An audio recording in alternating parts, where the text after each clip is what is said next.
আমরা যাদের নেতৃত্বে 24-এর অভ্যুত্থান হয়েছিল তাদের নেতৃত্বে বাংলাদেশে নতুন একটি রাজনৈতিক দল গঠন করেছি, জাতীয় নাগরিক পার্টি এনসিপি। আমরা নতুন এই জুলাই দেশ গড়তে জুলাই পদযাত্রায় বের হয়েছি।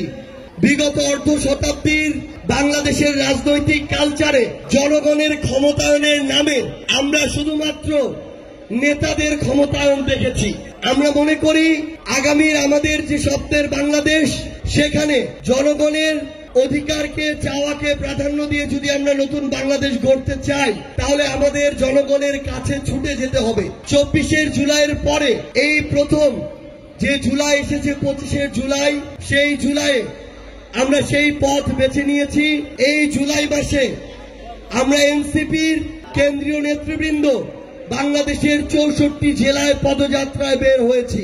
আমরা আপনাদের মাঠে ঘাটে ঘুরছি, রাস্তা দিয়ে চলছি, ক্ষেত খামারে যাচ্ছি, আপনাদের কথা শুনছি এবং আমরা মনে করি এই যে অলিতে গলিতে, গ্রামে গঞ্জে, বিলে খালে আপনাদের মতো করে চলার মধ্য দিয়ে প্রকৃত বাংলাদেশের আমরা যে চিত্র দেখতে পাবো, নতুন যে ইশতেহার আমরা তৈরি করতে পারবো, সেটাই হবে 24 জুলাই অভ্যুত্থানের আকাঙ্ক্ষার ইশতেহার। আমরা আজ এই সুন্দর সাজানো গোছানো নড়াইলে ছোট্ট শহরে এসে উপস্থিত হয়েছি, কিন্তু আমরা যখন আজ মাগুরা থেকে নড়াইলে আসছিলাম, আমরা একটা রাস্তা দেখলাম। এটা কোনোদিন একটা জেলা থেকে আরেকটা জেলার সংযোগ সড়ক হতে পারে না। একটা রাস্তার এত বিধ্বস্ত অবস্থা, মনে হয় এখানে গাজার যুদ্ধ হয়েছে।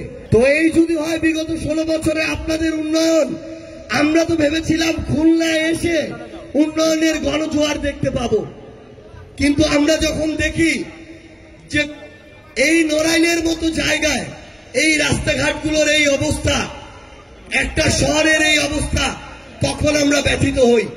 কেউ যদি এই নড়াইলের চাঁদাবাজি করে, তার সবচেয়ে বড় পরিচয় সে একজন চাঁদাবাজ।